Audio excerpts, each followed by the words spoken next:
Good afternoon. I'm Quinn Allen, and you're watching Up for Debate's 2022 election coverage. For today's show, we have sat down with a number of officials from a variety of landscapes, from local politicians and newcomers to the space, such as Clarissa Spiller-Ivan. We also have an exclusive interview with Senator George Brillo, who represents the 57th District, and Dan Brown, the man looking to unseat him. All of this and so much more at the top of the hour.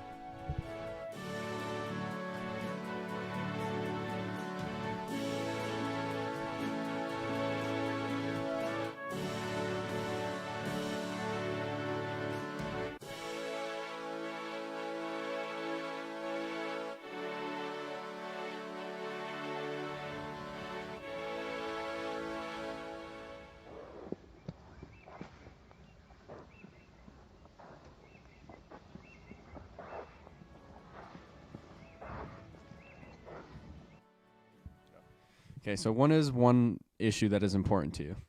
I would say like mental health awareness and like different buildings and stuff. The potholes outside of Walmart.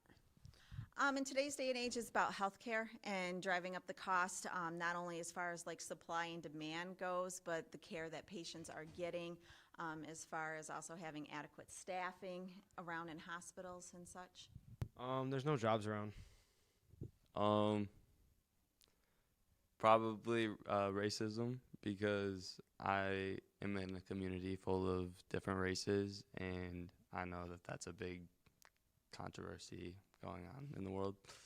I'd say definitely the road conditions in most of these areas, because the other day I was pulling out of Dollar General and there's a crater about like 3 feet in the middle of the parking lot. I know it's more of like a area issue, but it's still an issue. I definitely say some road conditions, because the other day I bent my car rim on a pothole right outside of Bosie's. Do you know what a senator is? Yes, it's a government official of sorts, but not too high up there. What do you look for in a senator? Someone who will like tackle problems. And what makes our area unique or different from other rural areas? I think that like it's a small town, so everybody knows everyone. Say almost a close-knitness of the area. I think the community closeness, how everybody kind of bands together if something happens, a tragedy or something in the community, everybody kind of bands together to help each other out, where you don't always see that in the bigger cities and stuff. There's only like 2 big places in town that offer a lot of jobs, and I feel like there needs to be more. I like how close everything is, and it's very easy to get to. We live in an area that's not so populated, and not a lot of people around here have that much money, so I'd say more or less of like the community in general, because I know Allegheny has a very big community, Olean has a very big like tight bond community, and so does Hinsdale in some senses. Okay, thank you. Olean and Portvale and Allegheny and our area around here is honestly pretty close, I guess you could say, because you can go to everywhere and do whatever you want or find somewhere and go. Okay, thank you. This election season, we had a number of important races within the city of Olean for Common Council. We talked with several candidates running for both Ward 1 and Ward 3 respectively. Our own senior producer Landon Wyan sat down with J.R. Benyon, the candidate running against incumbent former Mayor Linda Witt, and to talk about his campaign. Take a look. I'm here with J.R. Benyon. He is running for Ward 1 in Olean, New York. J.R. Benyon, welcome to the show. Thank you. We're going to get right into it. As someone who's worked heavily in trades and in industry that demands skilled labor with your work for Adams Services, what benefit do you see from programs like Career Tech and BOCES? Also, do you feel that Olean should work to bring in more trade work and skilled labor jobs after closure of companies like AVX and more recently Siemens Dresser-Rand? Yes, so with regard to the first part of your question, and just in my business, we're in the portable sanitation industry. So we actually kind of work hand in hand with construction jobs. So like right now around the city, you see like there's a lot of capital improvement jobs going on at the schools, and then you'll see our units. So, the skills are, working with the heavy equipment, the vacuum trucks, stuff like that. So yeah, even on a skilled trade, I wouldn't say that we're a skilled trade. We do deal with things, but they do kind of go hand in hand. And yes, there is some, with the vacuum equipment and stuff and mechanical ability. So yeah, there is a need even for us. To the second part of your question about bringing in skilled labor, obviously working formerly in construction in the past, I actually also a college graduate with a bachelor's in elementary education. So I've kind of walked both sides. Yes, there's obviously a need for skilled trades in Olean.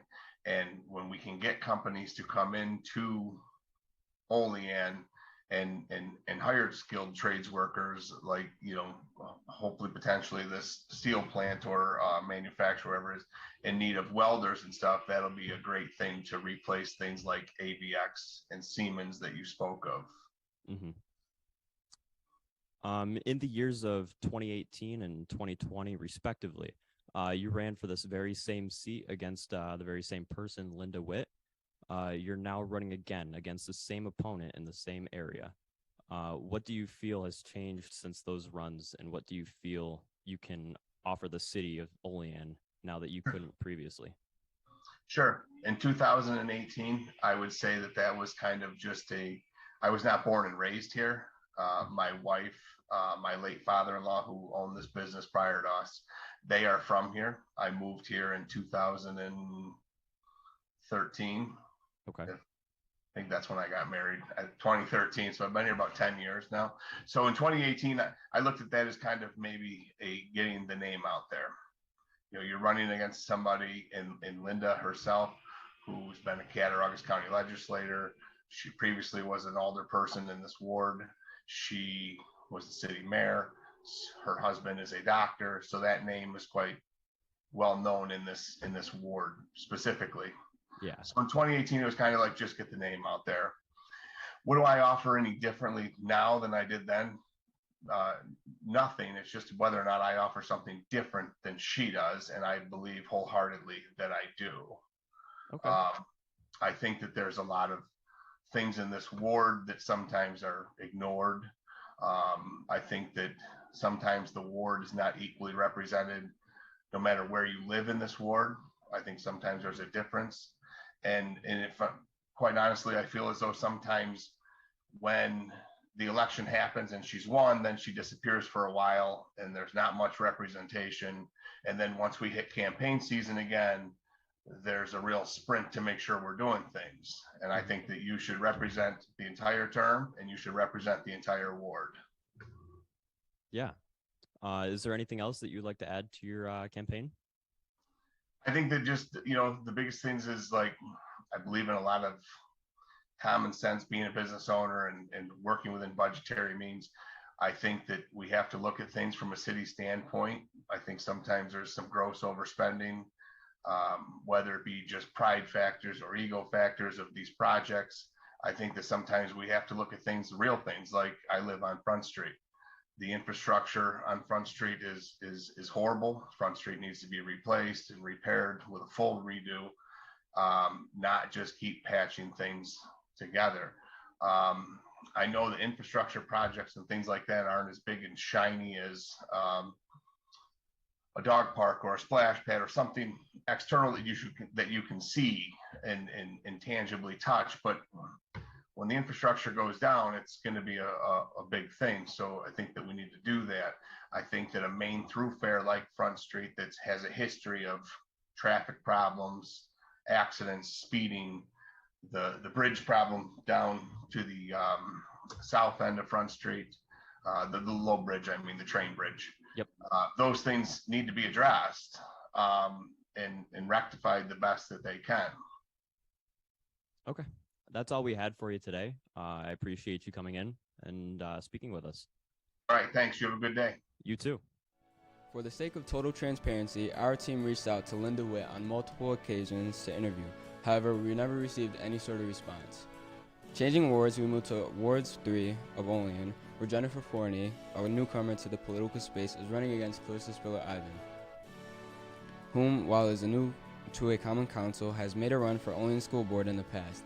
We're joined now in our studio by senior producer Allie Bozer, who sat down with Jennifer Forney and Clarissa Spiller-Ivan, respectively. I'm here with Jennifer Forney, who is running for alderman for Ward 3. Mrs. Forney, welcome to the show. Thank you. Okay, so I have a couple questions for you. So first off, it's Ward 3 has specific areas that are notorious for a bad reputation. How could you rehabilitate this stigma? Yeah, so that's a great question. And I think, one of the things is it's just, a stigma. And there are all of our areas in that ward have to be represented. And we all have challenges in specific neighborhoods that need to be addressed.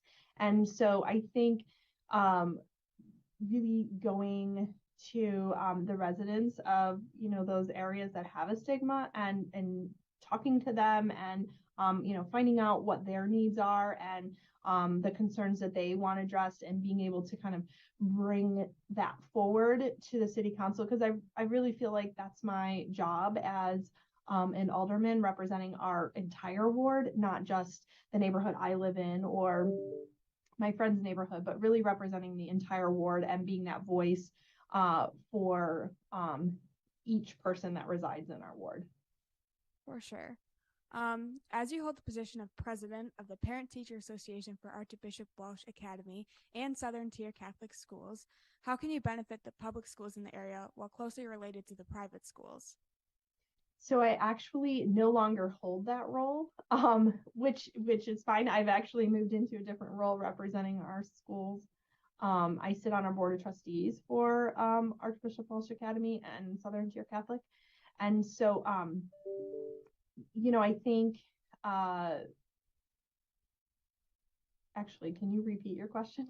Yeah, of course. Sorry. How can you benefit the public schools in the area while closely related to the private schools? So, I think just making sure that, there's opportunity across the board for our students. Obviously, our public schools,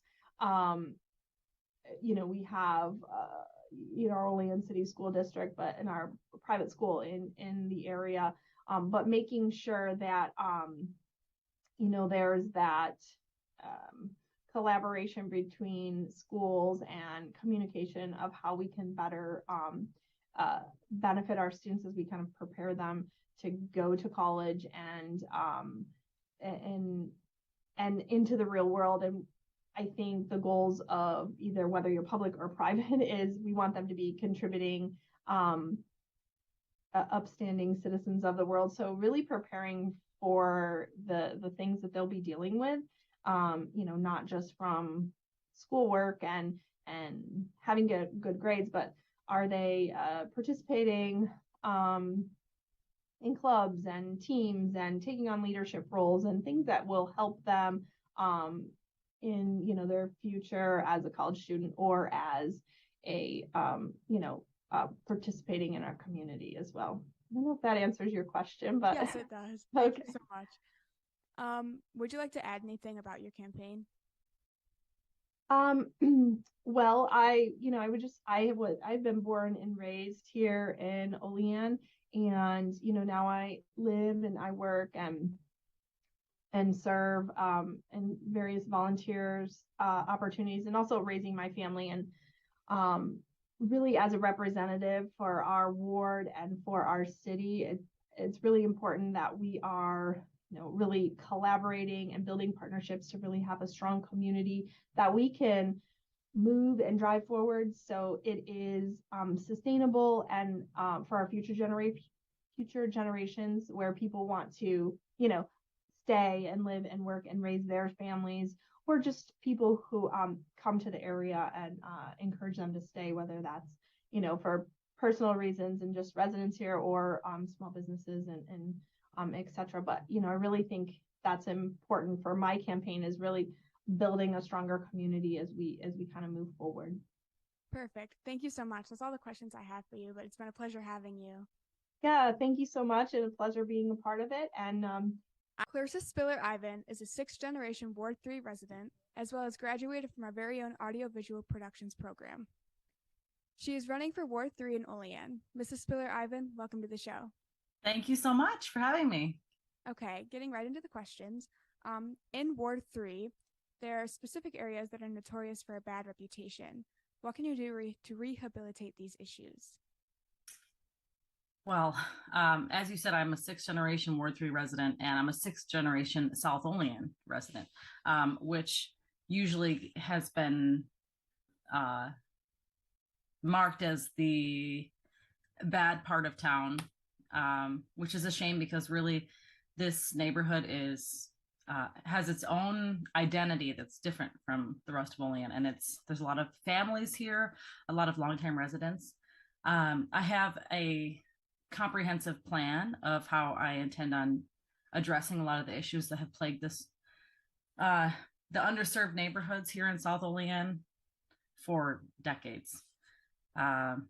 Starting with neighborhood beautification. We could just start there. And so these are in no particular order.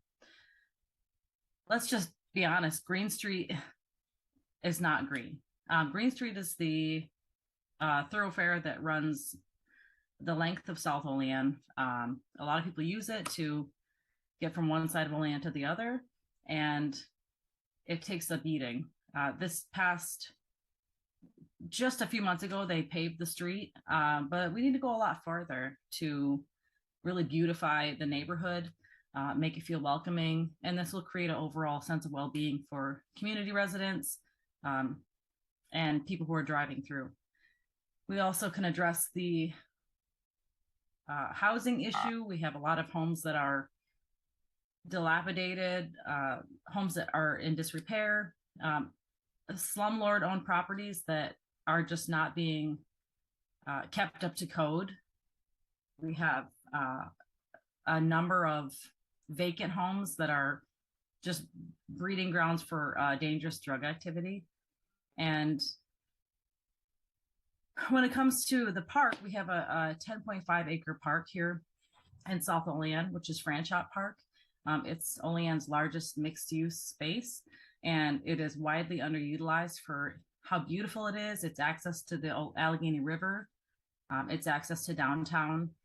It's just a sprawling, beautiful park with views of the Enchanted Mountains, and it's just really not being utilized the way that it could. It's just, and the way I put it is, it's dripping in possibilities. So these are just some of the ideas that I have. And a lot of this can be put through with grants that would not cost the taxpayers any money. Perfect. Okay. Next question for you. Back in May of 2021, you ran for a spot in Olean's Board of Education. With all due respect, this didn't pan out. How do you believe this can benefit your campaign? Well, when I ran for the school board, it was my first time running for a political position. I mean, really, it's an appointed position, just like any other civic job. While it didn't pan out, I think that it was a huge, huge blessing in disguise. Let's be honest, I have a 2-year-old. I don't have any, well, I did attend Olean High School, and I understand in terms of a community member and someone who's a graduate from Olean, I do understand the kinds of issues that the school district faces and the students face. And one of my big points when I was running for the school board was I was trying to bring awareness to the fact that diversity at the top is very important. And that applies here in city council as well. For myself, running in either position as a person of color, a female person of color, as you can see, there's never been a person of color, a female on city council, and there has not been a female person of color on the school board either. We've just had our first superintendent who fits this profile, which is great, just to add some diversity at the top. I think that while that didn't pan out, it really, like I said, it really was a blessing in disguise to be able to have that experience and to get my name out there and have people know that I'm a community member who I care about what's happening in this community as a whole, whether it be in the school board, from the city aspect, or even just as a resident, as a neighbor. I care. Perfect. Okay. Is there anything you would like to add about your campaign? I'll actually lead off what I just ended with, which is that really I'm a resident. You know, I'm a neighbor. I'm a mother. I'm a person who chose to come back to this community. So I worked for 10 years as a vocalist on cruise ships, traveling the world. I've been to over 90 countries. My husband's from outside of the country, and I've had the opportunity to see many different places. And really, the world is so small, and there's so many beautiful places that I would have wanted to live. But I came back to Olean because this is home for me, and it's important to increase or to make better the area that you live and the area that you grew up in. You want it to thrive. I want this area to thrive. Whether I win or lose, that's a priority for me, to really help Olean grow and progress into a place that's welcoming for everyone.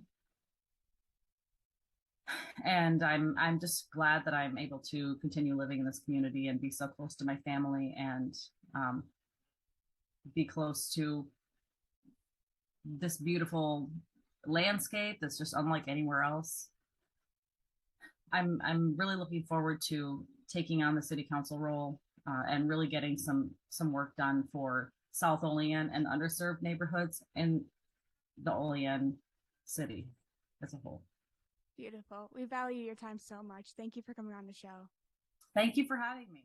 The Ward 3 seat was previously held by Paul Gonzalez, whose term began in 2013 and did not seek re-election. We hope you're enjoying our coverage of the 2022 elections, and we'll be right back after this quick break. Stay with us. And let's see, Mr. Lee, you're up next. Hopefully we can get you out of here today. Mr. Lee. Mr. Lee! Mr. Lee! No pulse, no breathing. Code blue! Code blue! Start CPR. Get the AED hooked up. Here's 0.3 milligrams of epi. Epi is in at 1310. Here's an amp of atropine. Deliver shock now. Shocking. Welcome to Medical Assisting. Medical Assisting helps train students for the medical field in today's administrative and healthcare industries. We spent a lot of time learning about a bunch of hands-on skills that I think are going to be really useful for my career and getting onwards with my life, as well as just life skills. So if someone's in trouble in my personal life, I can always invite some insight into the situation and help them out. It's a little bit of everything to where you can pursue outside of school. So once you graduate, you'll have something in the career field that you want to go out, like phlebotomy, you'll have that. I like the environment. Everybody's really friendly in the classroom, and Miss Crowley is like a mom to all of us.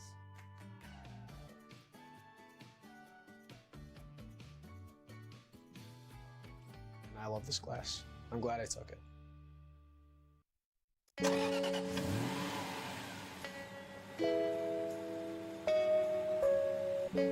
Craving something sweet? La Dolce Vita is a local bakery and cafe that is sure to put a smile on your face, even on your rainiest of days.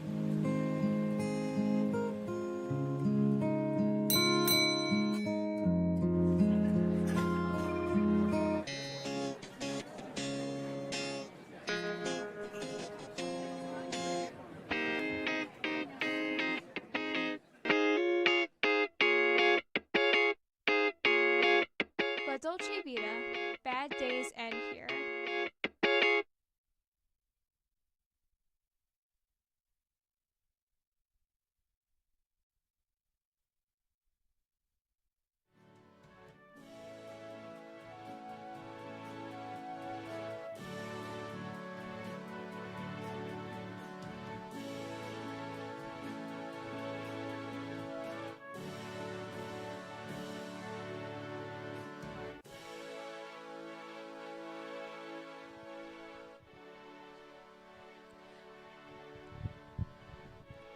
Welcome back to Up for Debate. I'm your host, Elena.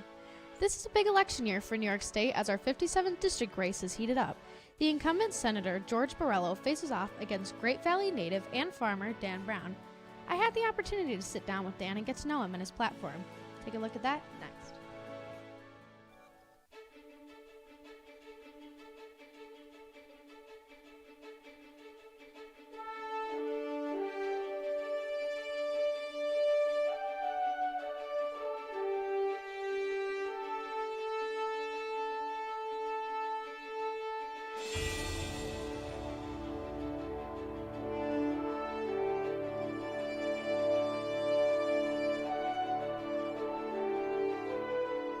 Good morning. My name is Lena Comstock, and you're watching Up for Debate. Today I'm joined by a candidate who is running for senator to represent the 57th District in New York. He's a town supervisor for Great Valley and has been for 17 years, is the chairman of the Cat County Supervisors Association, a member of the County Planning Board, president of the Green Cemetery Association in Great Valley, former member of the Farmland Protection Board, and he helps to supply other towns' kennel services for lost dogs looking for their owners. He's also helped to push for and place a solar energy system on the grounds of Great Valley's depleted gravel pit, and is in the process of adding a 2,000 square foot addition to Town Hall for Great Valley Food Pantry. He is currently a husband of 15 years and has 4 wonderful children. He enjoys working with his border collies, working on old trucks and Jeeps, and likes restoring antique tractors. Dan Brown, thank you so much for joining us. Thank you for having me.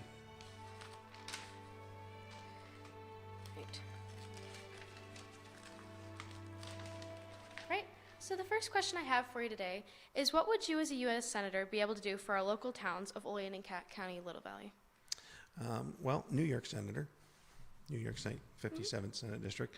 So my experiences with 17 years serving for the people of Great Valley gives me a vast knowledge and experience dealing with the district. It's a very rural district, very small municipalities. Yes, we have Olean, Salamanca, Jamestown, Dunkirk, Fredonia, Oakfield and Batavia, the larger metropolitan areas inside the district, but by and large, it's a rural district. I've dealt with rural issues for 17 years as a supervisor, and also on the county level with the various boards that I've sat on. I understand the needs and what we have to do to improve our rural area here. So that's the reason I'm doing this. I think there's a large gap between Albany and rural New York. I think I can bridge that gap. Thank you. So what interested you in becoming a politician? I did not want to be a politician. I really didn't. My father was involved in politics. He was involved in the town of Great Valley town board. He was on county boards, as I am now. The town, some of the townspeople came. They weren't happy with the direction that the town was going in 17 years ago. They asked me if I would consider running. I did. I defeated the incumbent. That was, again, 17 years ago. During that time, we've installed a master plan for the future of our town, zoning to protect our town.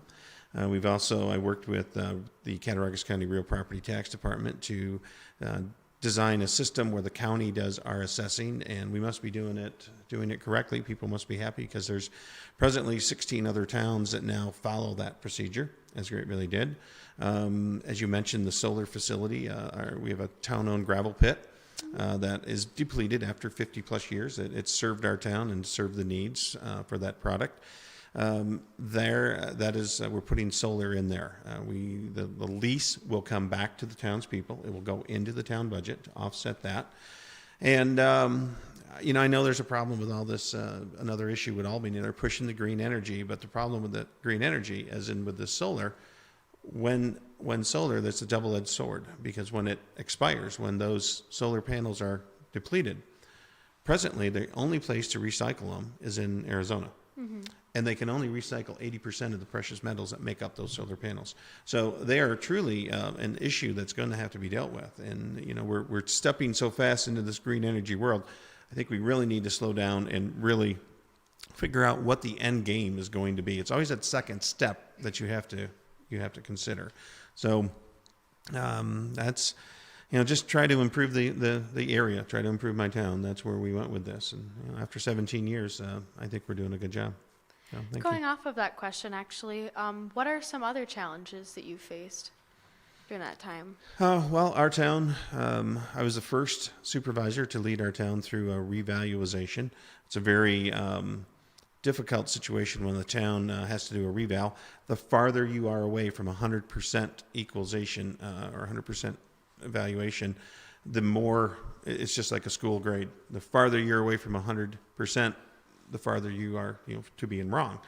Great Valley had the horrible experience of having a 1% equalization rate. So our assessed values of people's properties were literally 99% incorrect, according to sales of property. So I led the town through its first ever revaluation. It went very well. It was more of an educational type thing to help people understand the value of their property and how their taxes work. I think it was a very positive thing that we went through.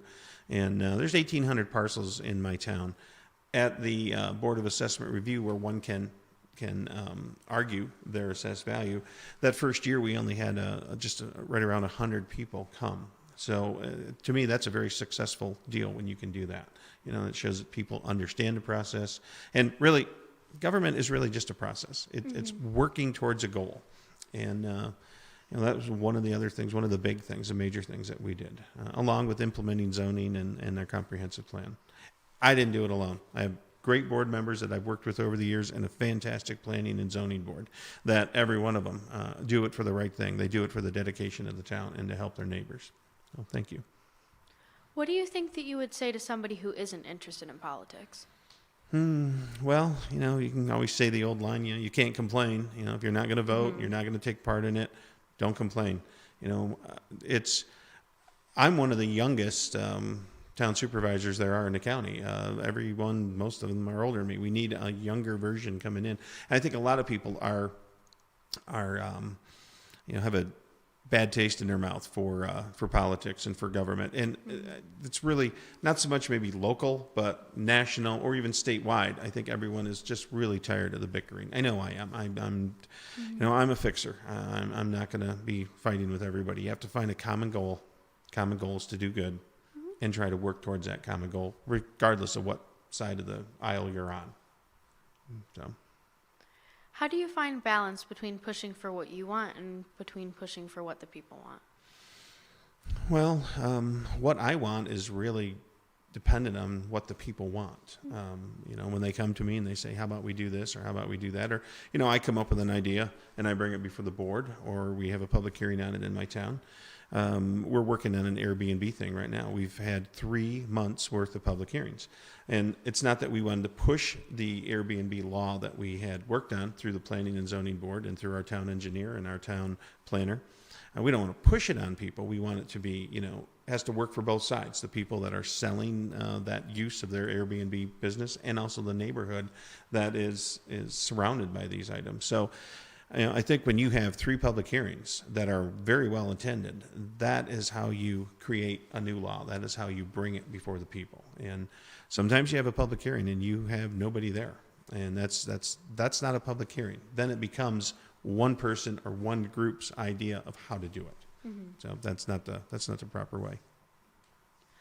From a farmer's perspective, what are some issues that rural America faces on both a local and national level? From a farmer's perspective, well, we're losing farms in a record rate. I'm one of 3 dairies left in my town. I'm at my age. I don't know how much longer I'll be going with it. We're losing that. Granted, the farmland is being used by bigger farms and items like that, but everybody is seeing a cost crunch when they go and buy their groceries right now. I get it. I understand it. It's a cycle. Everything goes in a cycle. We're in a terrible cycle right now. It will be fixed. We'll come out of it. But it's affecting the farmers too. We have the labor problem in the agricultural community.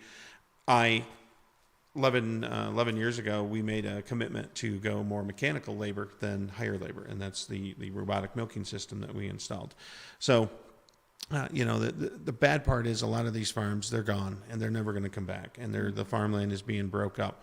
That's why I was on the farmland protection. That's why in our zoning laws, we really protect the farmland. And sitting on the county planning board too. That's a major issue when a plan comes before us. Is it on significant farmland, and does that need to be protected?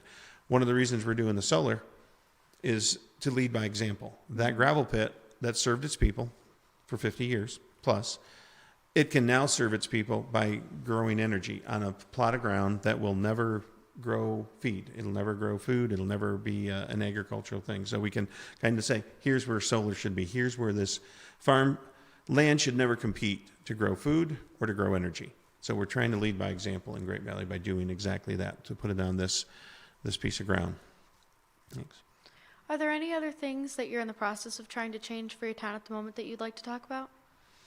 Well, as we spoke earlier about the Airbnb thing, that's a huge business for Great Valley because of our location to Ellicottville and Holiday Valley. Definitely. If people cannot rent a home or a rental place, for the weekend in Ellicottville, they look into Great Valley. So the law that we're putting in for Great Valley is being watched by the town of Ellicottville, the town of Mansfield, and other towns that maybe are having this issue.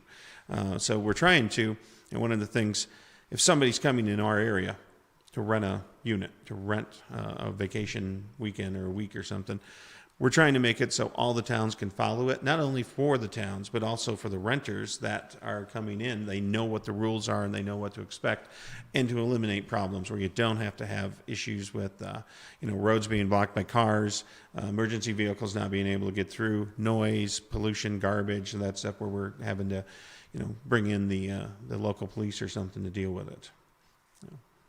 All right. So in your 17 years of experience, is there anything that's really stuck with you? Stuck with me. Well, it can be a very tough job. It's a 7-day-a-week job. Mm-hmm. My older brother said it best. It's a part-time job that takes place 7 days a week, because you never know when the phone's going to ring where somebody has a problem. As you mentioned in the bio, we offer kennel services to 5 other towns that our dog catcher also services. So we are the only one of those towns to have that kennel. So, you get a call, you get a lost dog, or you get somebody that has an issue with their assessment, or it can range all over the place on different. You never know what's going to happen on that phone call. So, to address it that way, it's a wide open thing. It could be a issue with. As we said, assessment. It could be an issue, a neighborhood issue. Helping people. You're gonna have to, love to help somebody and try to fix their problems, and that's what I've done. That's what I've done for 17 years. That's what sticks with me, is being that service, the community service. Is there anything else not previously mentioned in your campaign that you'd like to let us know about you? Oh well, I've been told. I've been asked many times through this thing, because I'm a rural supervisor. Mm-hmm. I'm an agricultural person. Most of the Republican Party is that. There's not a lot of Democrats in that. So I've been asked, why are you a Democrat? Or you don't seem like a Democrat, or you're more of a Republican. I'm a Democrat because my dad was. I respected my dad's decisions. He was, he enlisted in World War II. He was in the USS Omaha in the Navy. Eleanor Roosevelt, the First Lady of the United States during that time, of course, she paid a visit to the ship while they were in dry dock, the 5 ships, and she thanked every sailor for their service, walked in front of them, shook their hand. And he was one of those sailors. So at that point, he got early entrance. His father signed an okay for him to go in at 17 years of age, your guys' age. He was on he was in a USS Omaha. So for him to do that, then he chose to be a Democrat, and that's really why I am. I'm a very middle of the road kind of person. I've worked with, either on the town or the county level, everybody from every different party. You just work with people, and that's how you get things done. Yeah. Thanks. Well, thank you so much for joining us. You gave us some great answers today. Well, thank you, and thank you. This is a wonderful program. I really think trade schools and colleges are awesome. Mm-hmm. But my stepson went to a trade school. He's a diesel technician now at a dealership in Springville, and doing very well for himself. He's 24 years old. And I really think this is a great program, and thank you for having me here. Thank you very much. Thank you very much for coming. Thanks. Oh.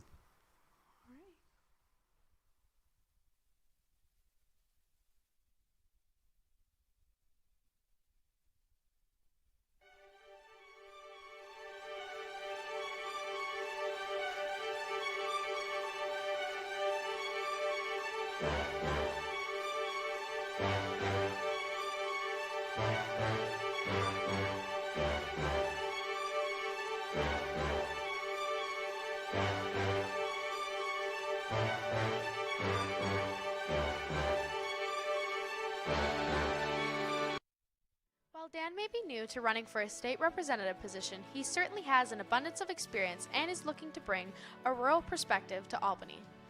After this, we take a look with our interview with Senator George Borrello to discuss his career as an incumbent. We hope that you'll stay with us.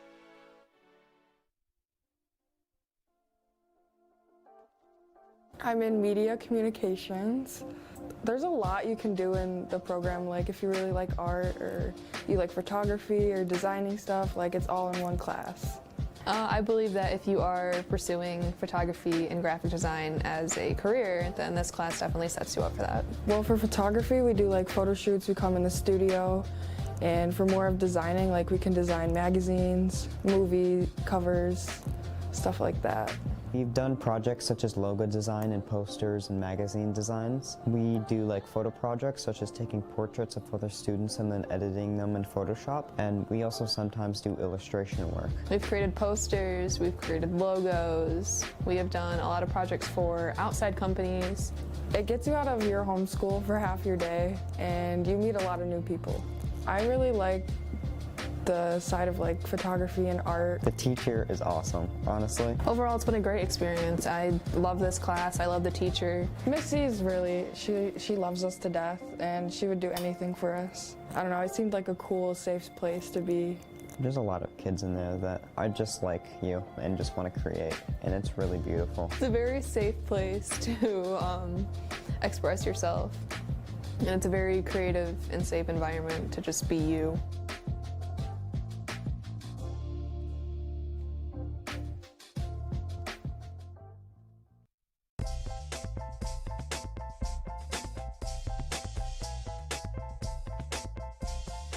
My name is Bethany Schoonover Cruz. I'm a program assistant and the caregiver navigator.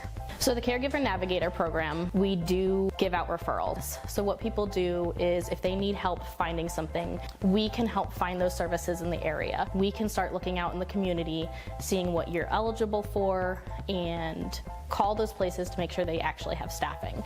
Then we call you back and we give you what you need to do and who has staff available. So we are free and can help you find all those different resources in the area.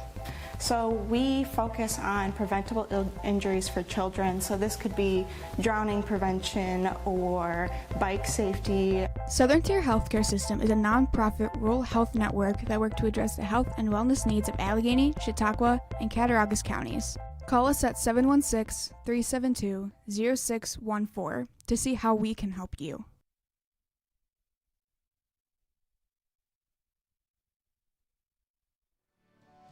We also had the opportunity to sit down with the New York State Senator and incumbent George Borrello, who is looking to maintain his seat and is running against Dan Brown. From our studio is senior correspondent and host, Kaden.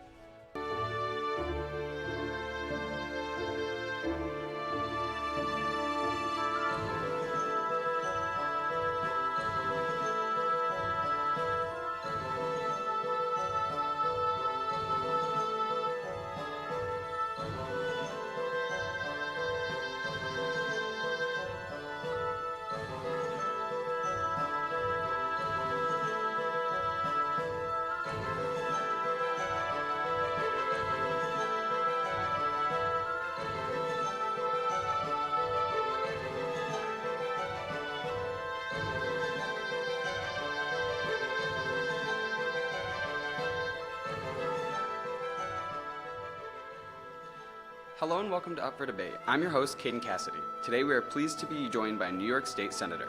He graduated from Fredonia High School and received a bachelor's degree from Purdue University. He is also an accomplished businessman, as he and his wife own businesses including Sunset Bay Beach Club, Cabana Sam's Sunset Bay Grill, and Villaggio Pizza and Pasta. And in his early 20s, he founded his own company, Top Shelf Marketing. It grew into a nationally recognized supplier.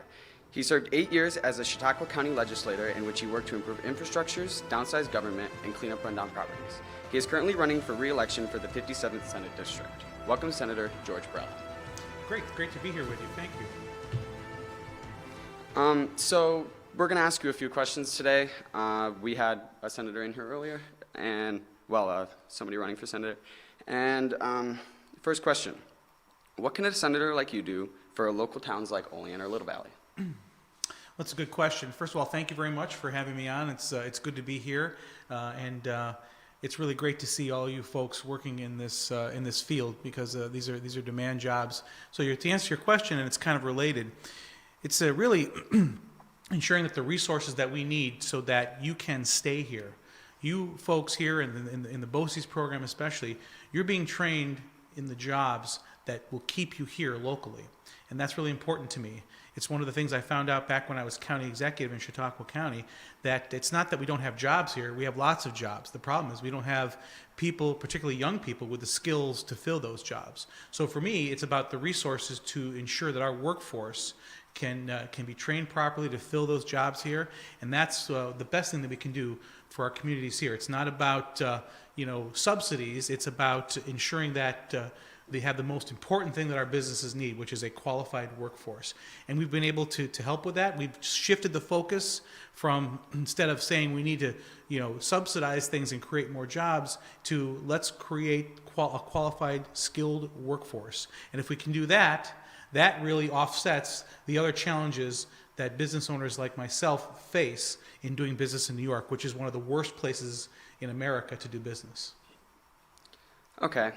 And second question, what made you become interested in becoming a politician? And what has been your favorite part of being New York State's senator?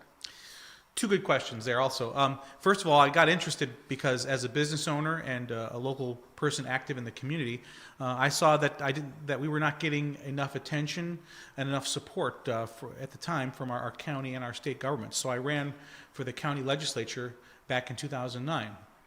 My plan was I wanted to try and bring more resources, focus more attention, particularly on our business and tourism industries.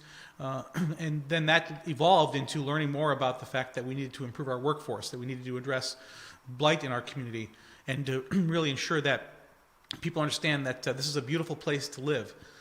And I love this area. That's why I do this. I do this because as a business owner, I feel like we are invested here. We have skin in the game. My wife and I, we employ over 200 people between all of our businesses. So it's important to me that those folks and the families that they support are able to have a great place to live and is sustainable.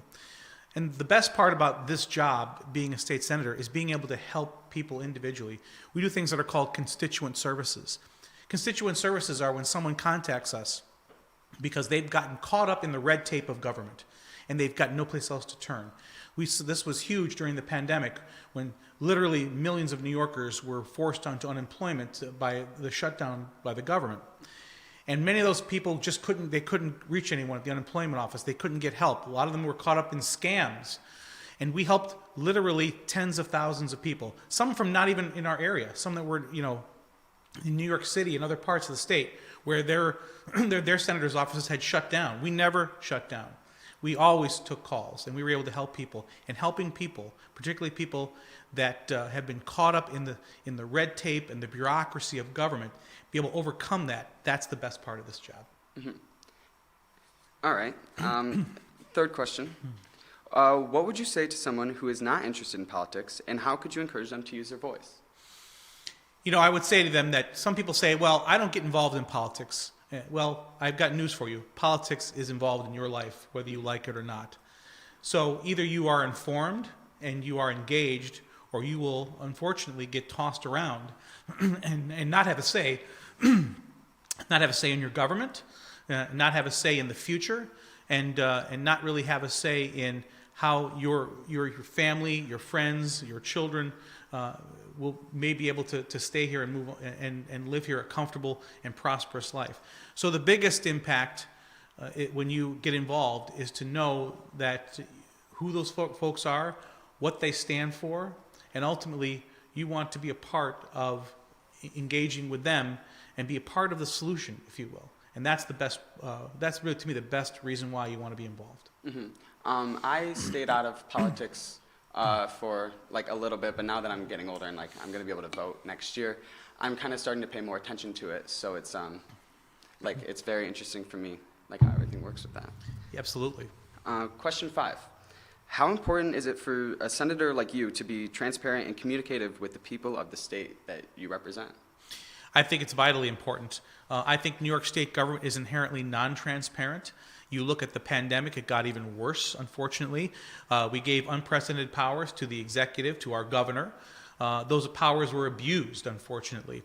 And also, because of the pandemic and because of the lockdowns, we allowed many of my colleagues to just not show up in Albany. I never missed a day of regular session, not once, throughout the pandemic.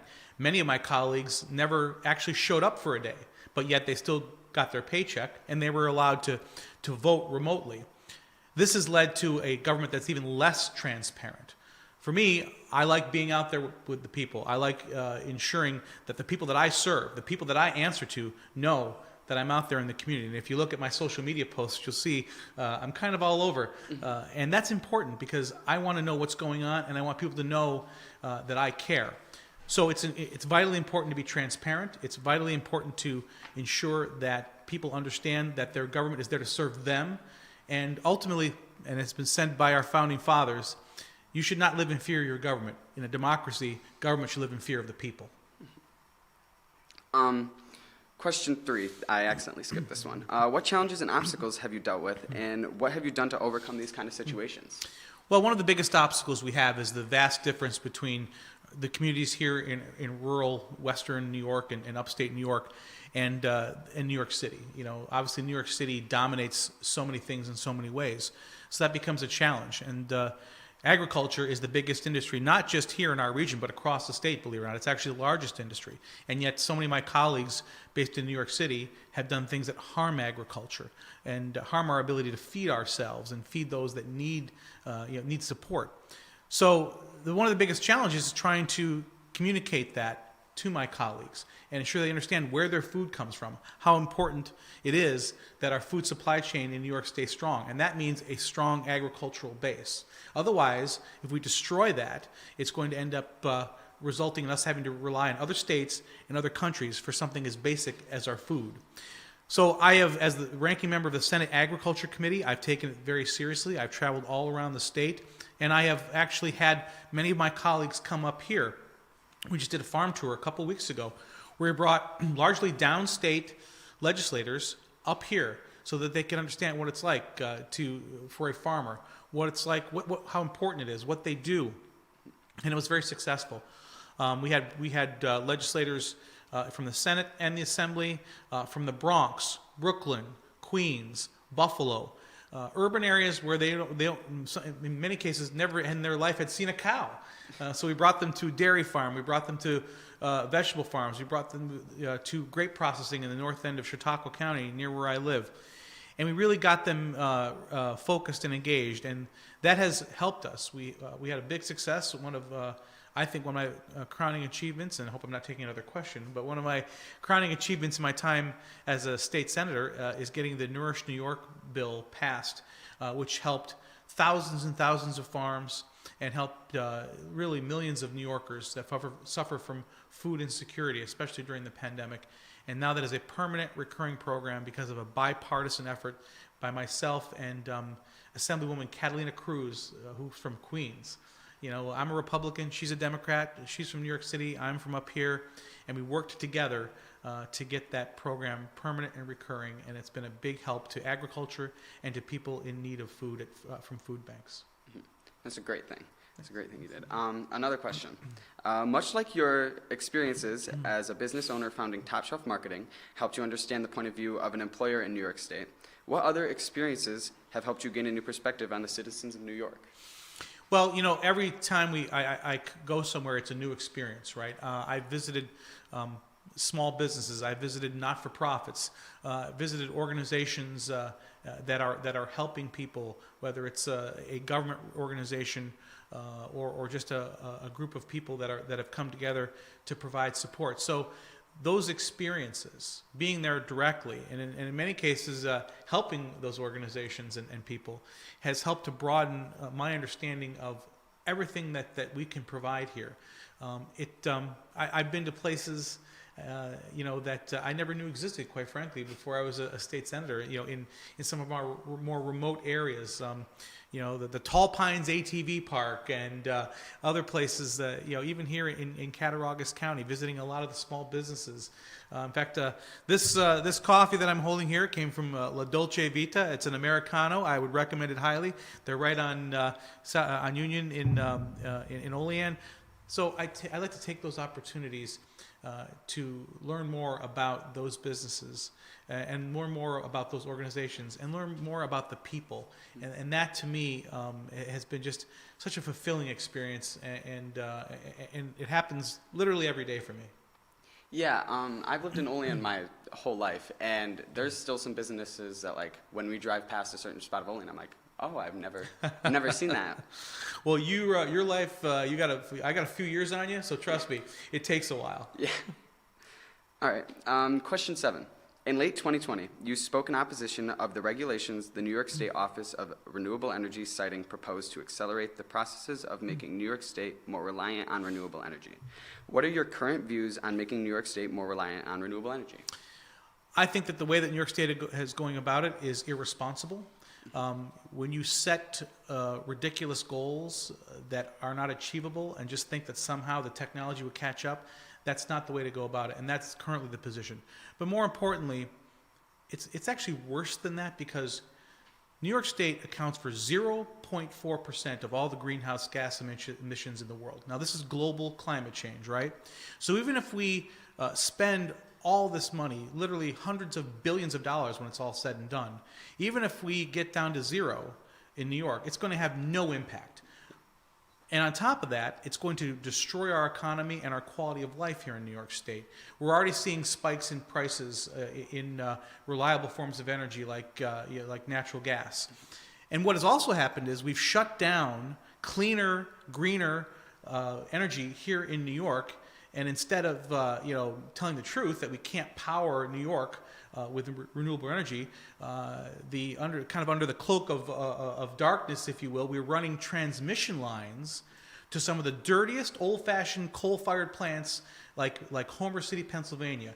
New York, Western New York in particular, gets power now from Homer City, Pennsylvania, because of these transmission lines. So we're actually going backwards. This is so that politicians can pretend that they're doing something about climate change, not actually doing anything. Because if it's global climate change, what's the difference if it's being produced in New York or a few miles down the road in Pennsylvania, right?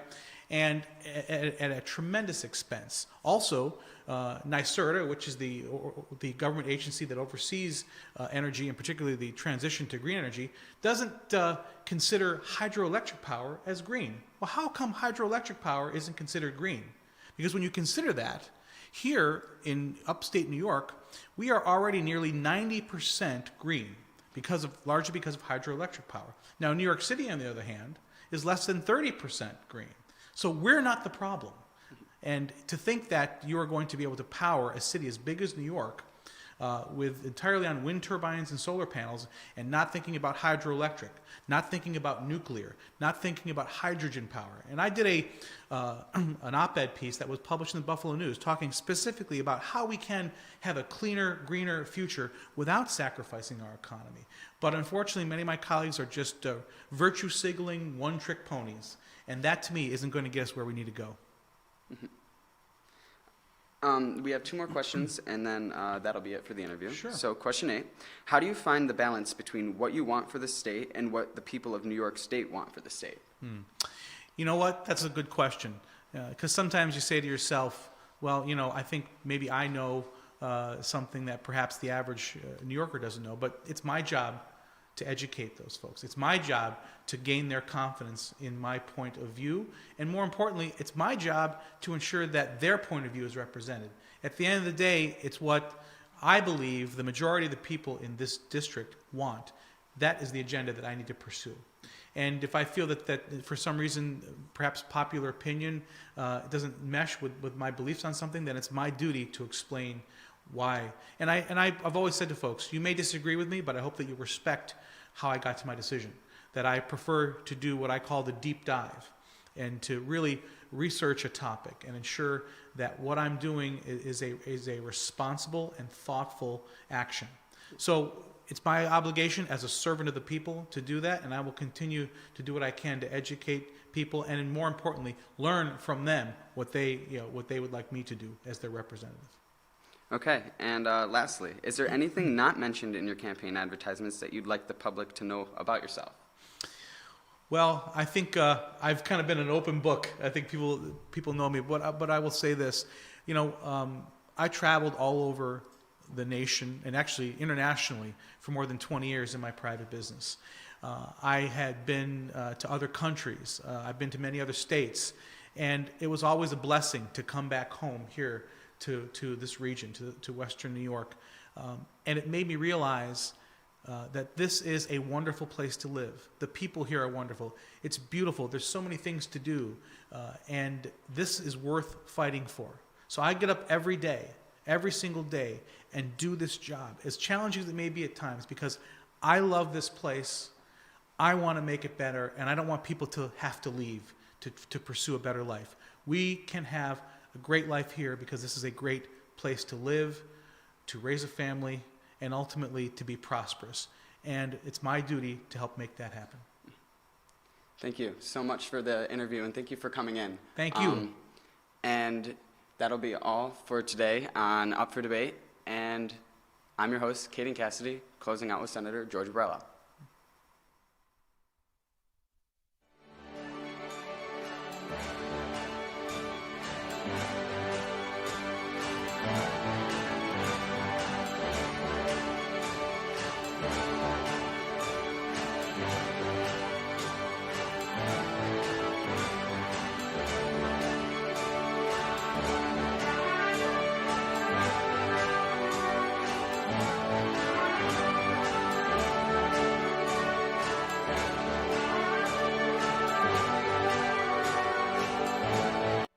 George Barella has been a senator since 2019, with his term ending in January 1st of 23.